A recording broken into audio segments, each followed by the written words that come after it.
Hey boys and girls, welcome to yet another video. This video is dedicated to the OCD among you, obsessive compulsive disorder. That's what it stands for. Yes, I suffer from it to a large degree myself.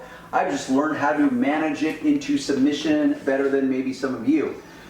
What this has to do with is dilution ratios. Often I am asked very specifically, Darren, what is the dilution ratio you use? Well, my simple answer is this, that in most cases, the dilution ratio is not that critical. So if you don't nail it 100%, it's not going to make or break your world. Specifically when it comes to, like, for example, I have numerous videos about using the super degreaser, all-purpose cleaners, and non-traditional or what's called off-label use. When you go off-label, that's where I kind of custom blend my own formulations based on the moment. And that's what's cool about concentrates, is that you can custom blend them. So Sean with Blue Tech Mobile Detailing, and yes, he has his own YouTube channel now, which you can check out. Sean, you want to say hello even though you're not on camera? Hello, YouTube. So yes, he is in fact behind me on camera. So he and I are doing some testing of some products, and it came down to coming up with a dilution ratio that I could give to you guys. And so I thought, wait a minute, these bottles, these are typical bottles that you'll find in many trades, specifically detailing, but they're not all created equal. And there's been, if you go on the different detailing forums, there's actually there's numerous very healthy debates as to the dilution ratio lines. Some bottles, like here's a McGuire's, yes, for example, 4:1, this is where you go to for 4:1, dilution ratio up here is a 10:1. It's like, okay, cool, 10:1, what does that mean? Well, that means the 1 represents your concentrate. So whatever measurement of concentrate, it could be an ounce, a milliliter. I'm going to float in between metric and whatever non-metric is. I don't even know what. The United States, we're backwards. The whole world is metric, but the United States. Go figure. So whatever volume, that's your 1 part. So if this was a concentrate, this is some soap. If this is a concentrate and now you want to dilute it, you decide, okay, I want to dilute it 10:1. Well, it's got to fit in this bottle. This is a 32-ounce bottle. So you take a part of this, and however much that volume is, you mix it with 10 equal parts of water. That means 10:1.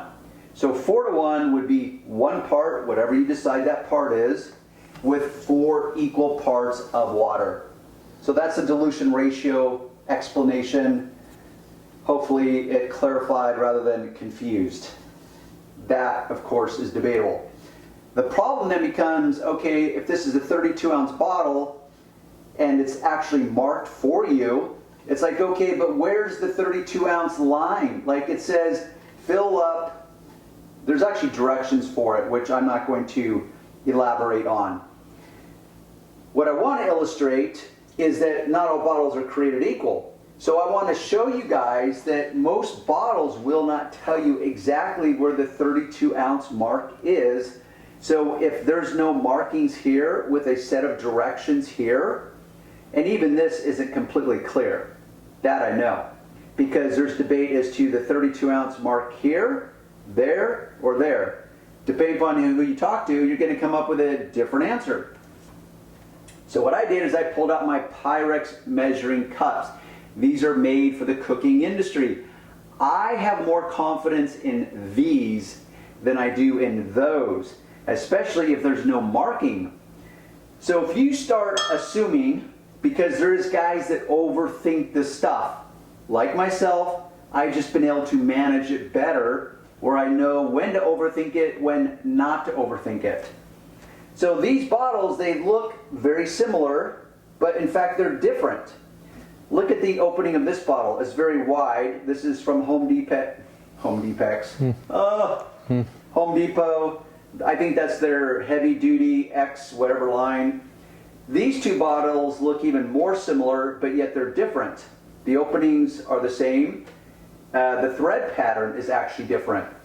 This bottle looks similar to these bottles, but once again, the opening, it looks the same, but the thread pattern is different. So just this little area of detailing world, because right now, what's the timer say, Mike, on one of the cameras, Sean?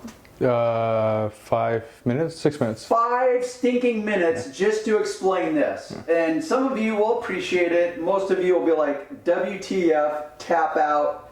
I'm unsubscribing from Darren's channel. That's fine. So, in order for me to come up with a dilution that I can then give to you guys on what I'm trying to formulate myself, I wanted to figure out, okay, if I tell the guys, mix it 1 to 32 in a 32-ounce bottle, that will be more simple. But where is the 32-ounce mark? I know it's going to be different on every bottle, and so Sean and I were in here and we started measuring. So here I am, I'm going to fill up my Pyrex dish, Pyrex measuring cup, and this has all different types of measurements on it. And there is a line here that says exactly 32, and I'm going to participate with the OCD mentality and get it right exactly as soon as it starts stop waving around. So right there is exactly 32 ounces. Let's pull it in and show them. See that line? It says 32 ounces. Let me get that level with the water line so that you can see, in fact, that it is indeed exactly at 32 inches. Or, I'm sorry, 32 ounces. My bad. So, because I trust these more than I trust those, and these, I don't even know what the 32 ounce mark is, I'm going to default to this and verify, and I want to show you guys, for example, the differences, if any, because I've only checked prior to filming this on a couple of these bottles. So let's start from our left and go to the right. This is the Home Depot bottle. It says it's a 32 ounce sprayer right here, and it actually has it labeled out here for you in the metric measurement. And they just call this ounce measurement. I guess there's no term for the non-metric. And it even has dilution ratios for you. So this, in many ways, is a very useful bottle, but you'll notice that it would require a dedicated sprayer for it. A traditional sprayer like the ones I use professionally ain't gonna work on this baby. So let's check this, 32 ounces. Oh, see, I got a little bit of spillage, a trivial amount. And for you, those of you out there with OCD, you're going to go into freak out mode because it's a trivial amount. And I know that that amount is not that amount right there, because right now I have about a pinky. That's such a silly word. Why do we call this a pinky? I'm going to call this my smallest digit on my hand. So it's about 3/8 of an inch from this line right here. That is not an obvious conclusion. To me, if I had to guess, I'd be like, oh, 32 ounces is probably there. Someone would come along and say, no, I'm willing to bet it's probably here. Then you'd get a third guy come along and say, no, I bet it's right here at the very top. Well, right here, it's right here. So let's just verify that of how much spillage I actually got. I'm going to pour this back in. And once again, for all you OCD guys, there's going to be some residual water in there that I will need to compensate for, right? Okay, so let's check the line. It's still so trivial that it's showing 32 ounces. I don't want to bring my camera in because this is just becoming absurd. Point is that's not 32 ounces for any clear indicator, because it's about, what did we say, and 3/8 of an inch from any true line of demarcation. And what I mean by that is any true line that is an obvious. Demarcation means a very specific, visible line that marks the differences between two areas. That line is what's called a demarcation line. Here's a demarcation line, and here's another one, and yet it's right in the middle. Okay, Home Depot, make sense of that. So there's bottle number 1. Pour back in. And I wonder, Sean, how many guys out there are looking at this? And by the way, you have to excuse the mess. We're in the middle of a remodel job. If you've been following along with my videos, it is the remodel job that it's the gift that keeps on giving. So, this is on a padded surface. I bet there's someone out there that's saying, hey, if I was going to be really precise, like let's say I was a chemist or a formulator, and I need that kind of precision, I would not be placing my container on a spongy, foamy material. But once again, we could go down that rabbit hole all day long, and I'll play along with the best of you. But it's level. And just for giggles, let's put it on a solid surface. This is quartz.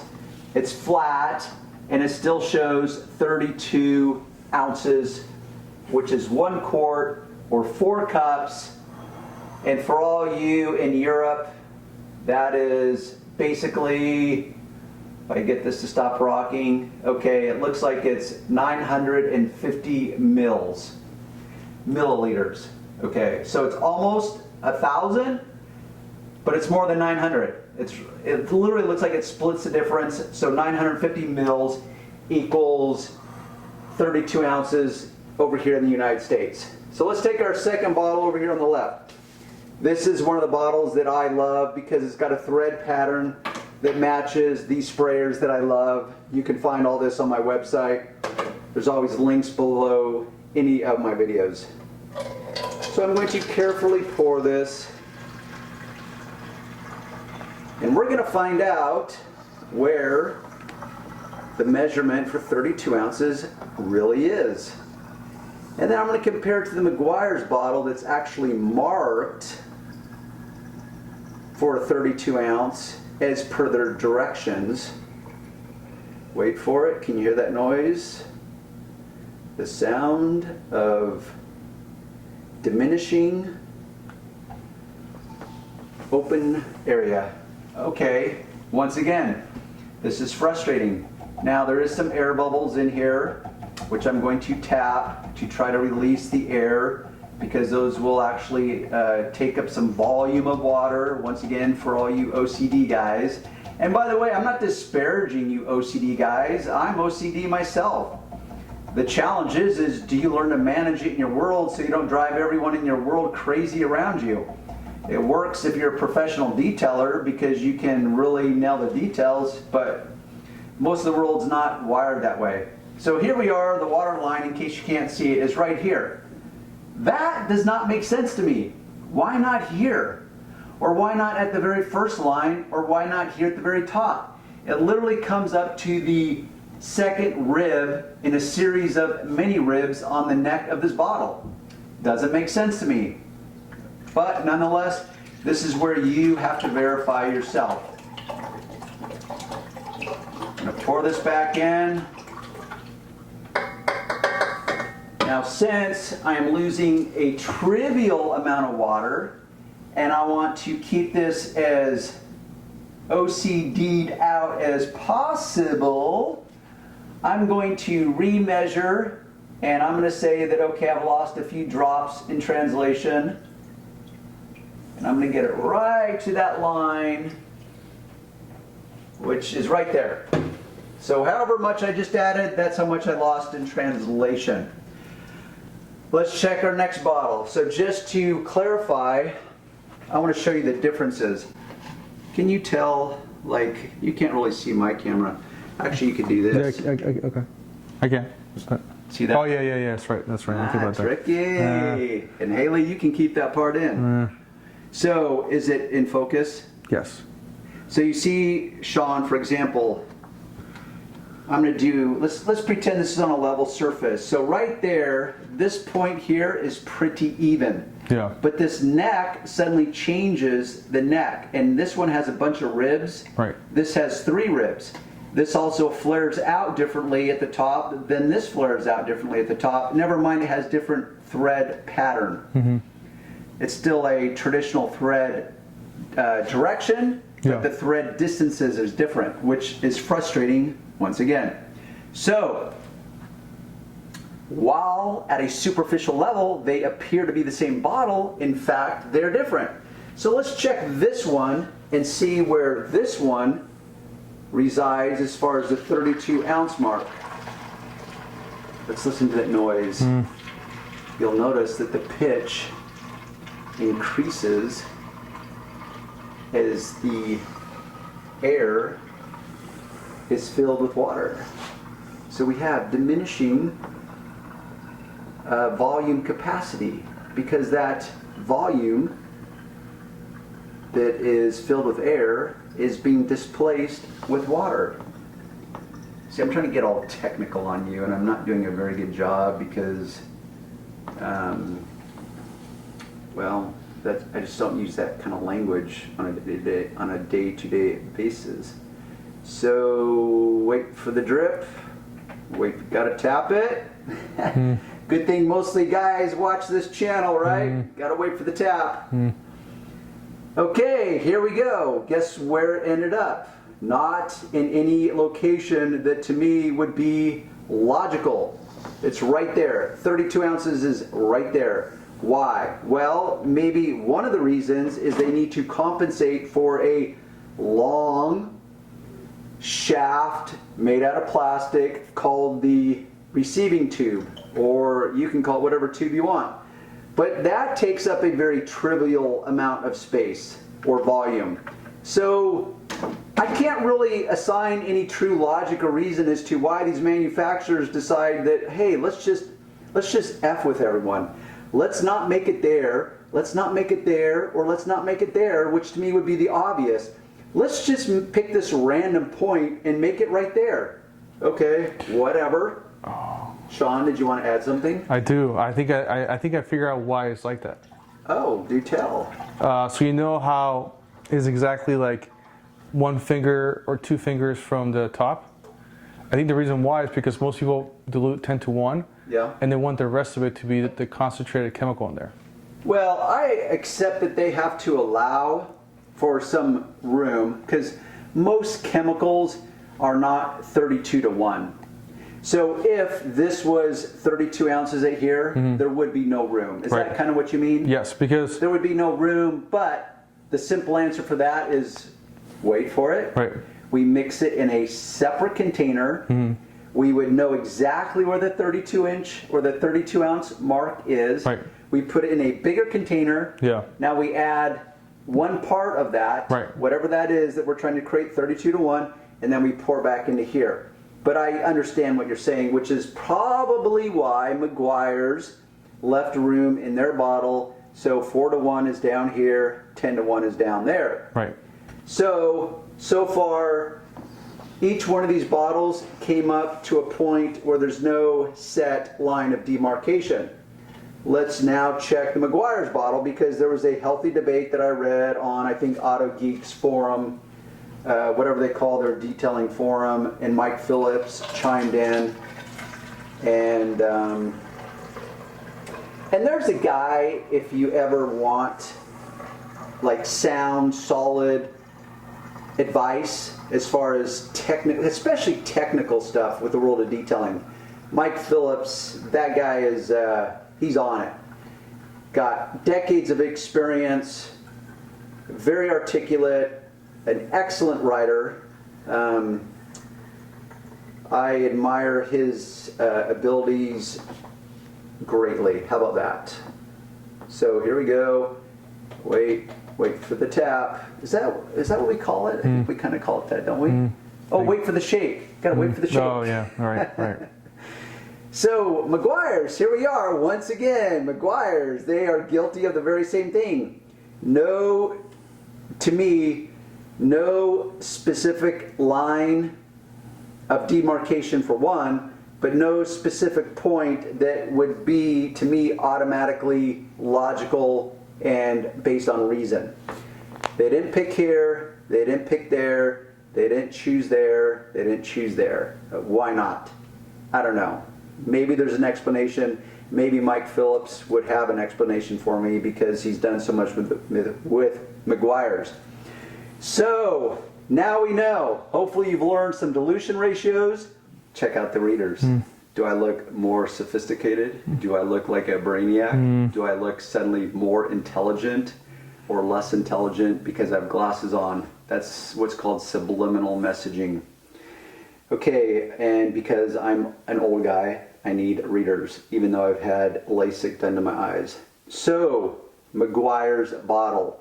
This one's labeled specifically for super degreaser. Quality bottle, which is identical to none of these because the thread pattern is slightly different. Still a quality bottle. So the only directions they have, the first ones really are just directions for use, which says dilute to required specifications and apply to desired surface. Okay, it can't get much more ambiguous than that. Let sit for 30 to 45 seconds and thoroughly rinse with water. Do not let dry on surface. So now they're talking about super degreaser, specifically one of their concentrates. But as far as diluting, because you have two options based on the markings on these bottles, 4-to-1, 10-to-1.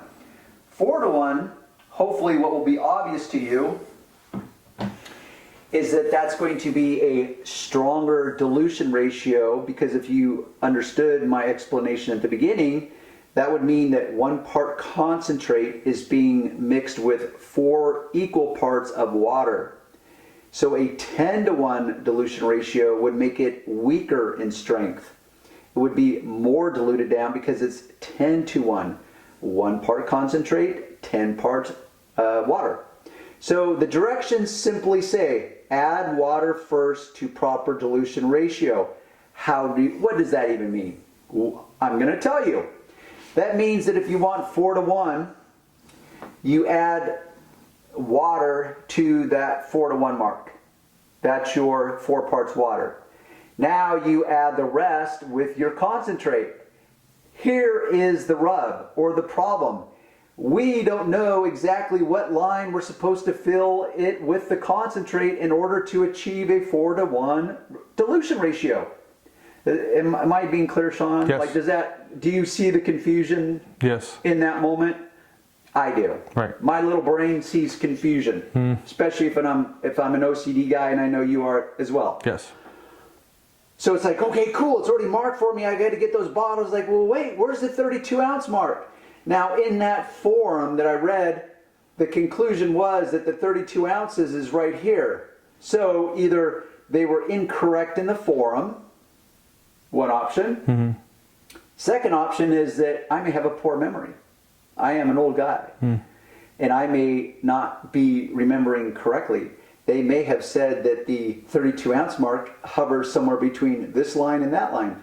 But I'm pretty sure I remember precisely that the conclusion was it was at the bottom of the ribs of the neck, when in fact it's not. But wait for it, there's a third option. Do you care to take a guess? Which I know you weren't following along because you're kind of worried about the cameras. Yes.